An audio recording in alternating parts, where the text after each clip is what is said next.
Good evening all, this is Tom here, working on my layout, and I had Jim Tedesco made me some signs for my signals, and those numbers there were not the same as the light it's set to control it and the addresses, so I'm resetting them all to match the signs. And what you have to do is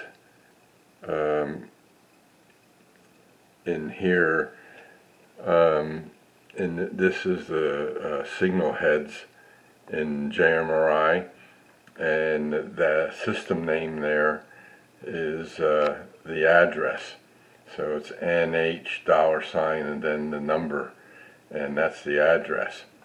So on my signal signs, like I put 100, and I start with 100 and go all the way up.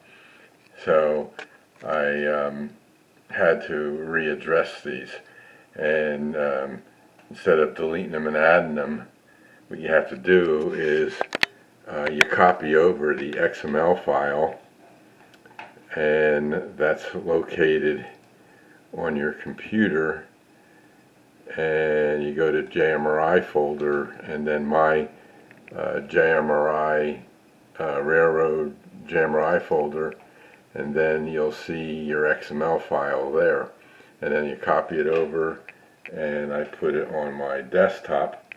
I right click on it, and I go edit it with Notepad++, and now you go in here, and then you do a search, and you find NH $, and like the next ones I'm going to be doing are 46.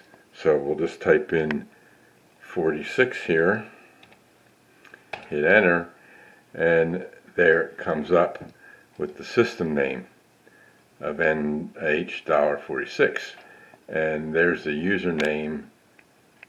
I hope you guys can see it, is SH47B, which matches in the panel here. And if we go to signal heads again, we'll go to SH47B right there, and that's 46. So I have a spreadsheet here, and in my spreadsheet, SH47B is 46, and the signal sign is 127. So I got to make 46 a 127, and what I do there is just go right here on this, highlight 46, and then type in 127, and then I can save the file. Just hit save and then copy it over, restart JMRI, and then it has the new address in it, and that's all you have to change. So I've been doing that all day long. I got a lot of them done. All my door flights signals don't have any signal signs on them, and Jim Tedesco, he sent me he's sending me some for my door flights, so that way when you're looking at the layout, you know what the address is by the sign that's on the signal masks. That way then you can use your power cab and put in, you know, the address, and then you can change the aspects, which make it easier to know.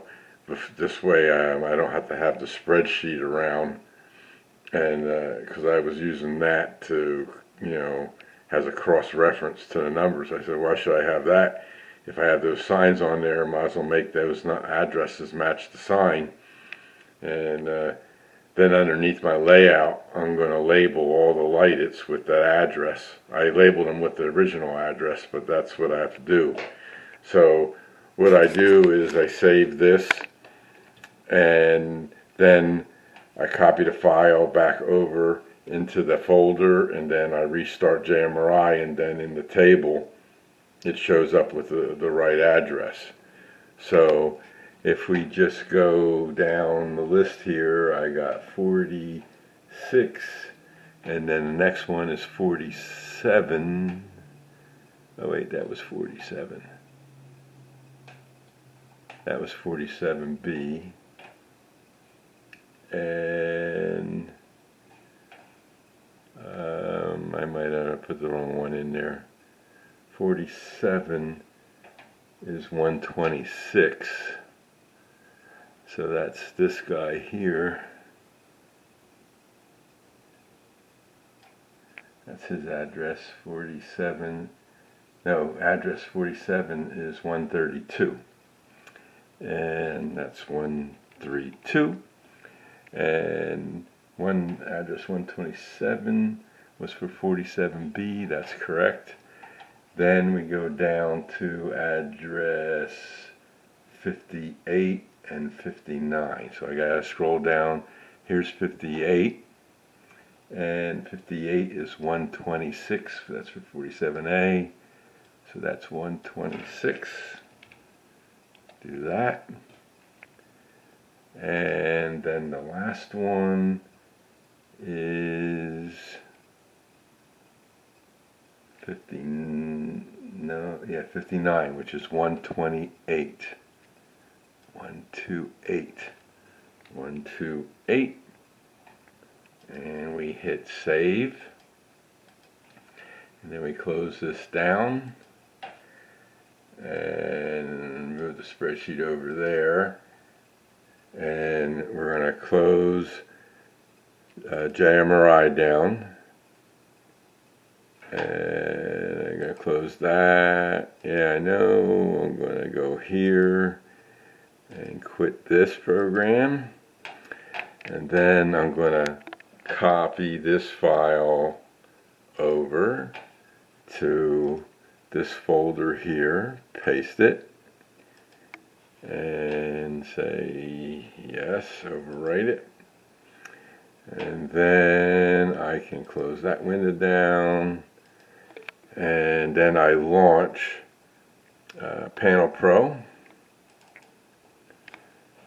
and Panel Pro launches,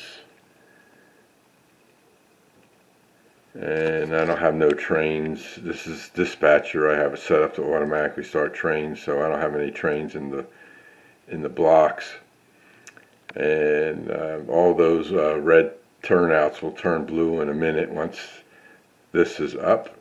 See, they're resetting now. See how they're all going blue? Okay, and that's set up automatically to do that. And then what we do is go here, we go to tools, we go to tables, and we go to signals, and we go to signal heads, and we should see a signal head with an NH 127, 126, 128, and 132. There's the four that I just put in. And they're these four guys, these four right here, these two and these two. And this is on my desktop in my office, so I do all the testing. And today I updated the XML file, and I made all the changes. And then when I put it on my laptop, it gave an error, and I must have either had a bad character somewhere in the XML file, I don't know. So I reverted back to my backup copy, and I started doing them in smaller groups. I do like 3 or 4 at a time, and now I haven't had any problem. So what I did was I started doing it on my desktop here. This runs in simulated mode, and I can have, do the testing here, and if it opens up and everything, then I know it's good, and then I just go over to my laptop, copy the file over to there, and start it up, and then I test the signals to make sure that all the aspects work. I found a couple signals that not all the aspects were working, and it was a loose wire or something like that, and made all those adjustments as I was going along. So it's a pretty interesting process. A friend of mine, Dave Sand, gave me the input on how to modify the XML file, so I wouldn't have to delete all these and re-add them, because you can't modify the system name on in the table through JMRI. So the only way I knew of doing it would be to delete it and then add it. But then when you delete that, you have to delete the signal mask first, and you have to delete the signal head. Then you have to re-add it back onto the panel, and then you have to go back and run it to check all the blocking and everything and all that kind of stuff. So this way you're just making a modification to the file, and it changes it, and you don't have to worry about redoing anything. So if anybody needs any more detail on this, just send me a message or an email, and I can further explain it. But this is what I've been working on all day. I stayed home from work today because I left for work at around 6:15 this morning, and in an hour I only went 3 miles. There was a big accident, and the highways were closed, and the side roads were all bogged down with people trying to get around it and everything, and I just turned around and came home and worked from at home today, and worked on this as a side thing.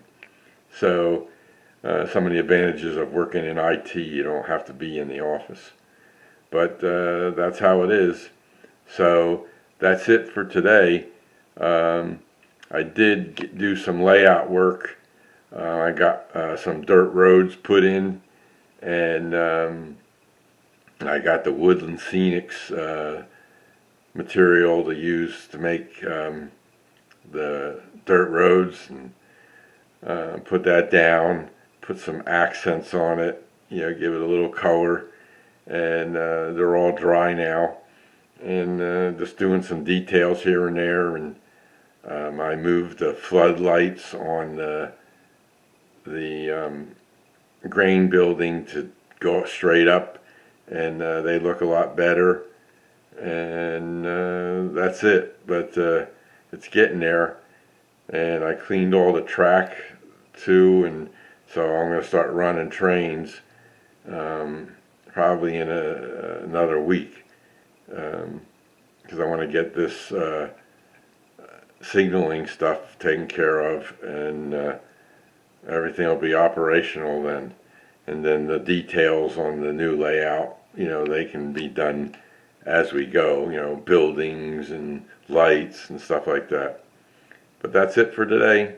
Everybody have a great day. It was beautiful here today, but it's going to get bad again. So hope everybody enjoyed the nice day, and you all take care, and we'll see you in the next video. This is Tom, and everybody enjoy their trains. Take care. Bye.